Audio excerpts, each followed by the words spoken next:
possible. I don't think Kenya's like banned at the network, you know?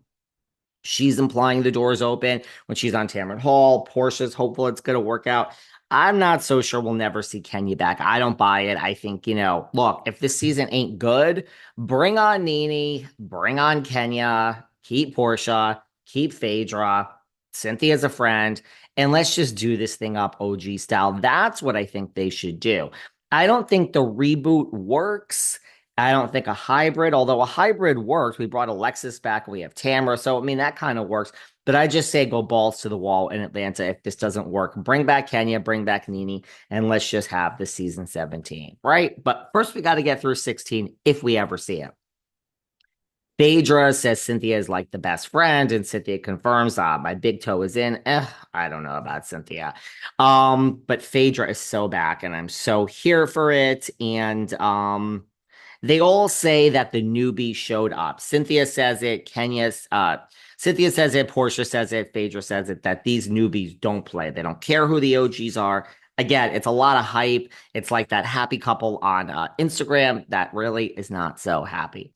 All right, Lisa and Larsa. The rumors are that this season in Miami looks like it's going to be good. I mean, it's a good franchise. The numbers still got to get up. Lisa and Larsa has basically confirmed that they've fallen out. Lisa versus Larsa to me is going to make a great show. I'm more interested in them than a lot of others. I find Julia to be like a snooze fest. The new girl, Andy Cohen confirmed that Stephanie Shojaee is 100% in. Go check her out on Instagram. To me, she seems batshit in like the best way possible. She seems batshit in like the RHOSLC way. Look, you all loved Dr. Nicole. She's so attractive. She's so rich, and I love rich housewives. Other than the fact that she was so rich, to me, she was too normal. She was too mainstream. That's just to me on the TV.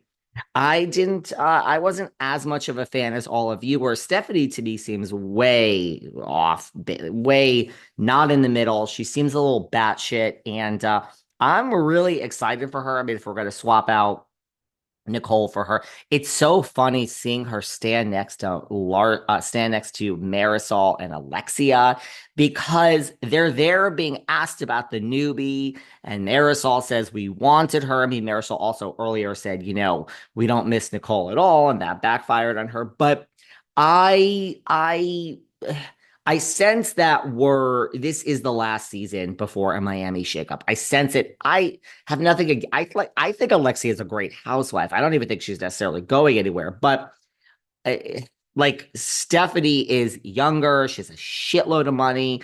I just think that they are threatened by the newbie. Like I just see a change coming. It's basically after this season, but let's see how the season goes. I'm excited for Stephanie. She just on her Instagram, she's like, I'm Stephanie. I have this many Birkins and I have a stand for my Birkins.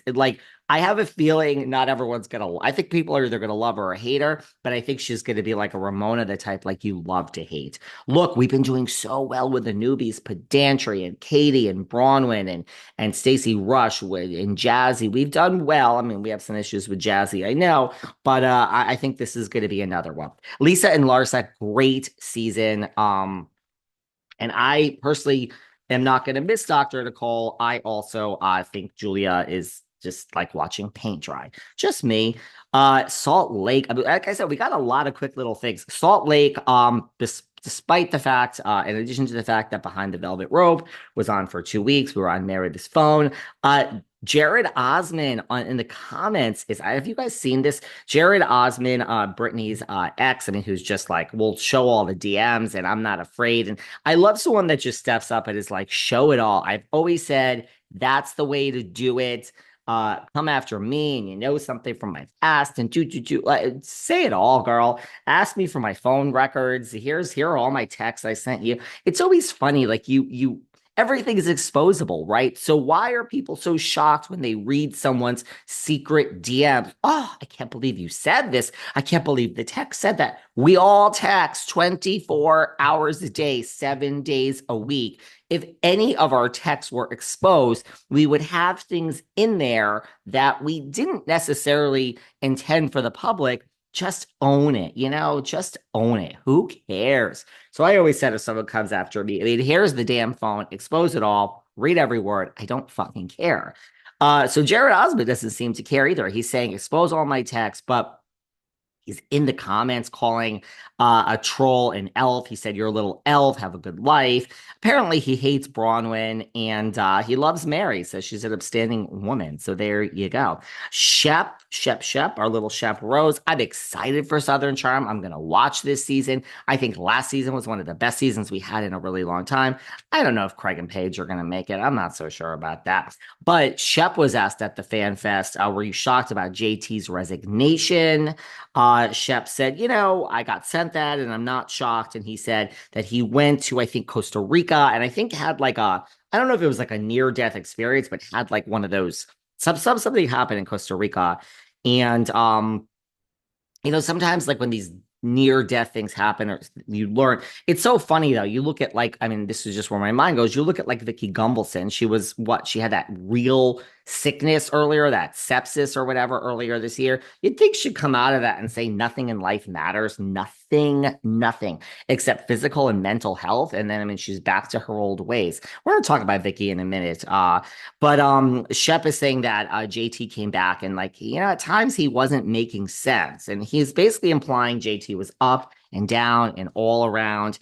And he was in the comments. I said, this is what I teach when we do our consulting on the weekends. Book me per hour. Really, life coaching, podcast coaching. Everyone's booking me for business consulting, not even podcast or life coaching. I can do all. We literally will sit here. And by the way, it doesn't have to be on the weekends.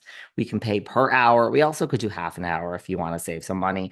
But Shep is saying that, JT's in the comments and reading them, which is the worst thing. And Shep is like, we all did it in the beginning. And then one day you just don't care. Do you really not care? Hey, Shep doesn't need the course, but maybe JT does. But he said basically, he implies JT like kind of went off the rails and got into it this season, like just reading everything about himself and just couldn't help it. And basically is implying he had a mental breakdown, which I guess we're going to see that unfold before our eyes. But he's saying nothing, we're not curing cancer over here, and basically nothing is worth your mental health.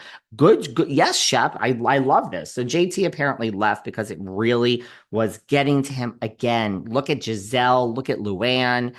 Look at most of the Beverly Hills housewives. It's just a job. Don't look at Teresa. Don't look at Margaret Joseph. Don't look at Alexia. Don't look at Candace Dillard. I love Candace, but don't let it get to you. Show up, get your paycheck, and nothing matters. The check cleared. Don't go pay bloggers, allegedly Teresa. Just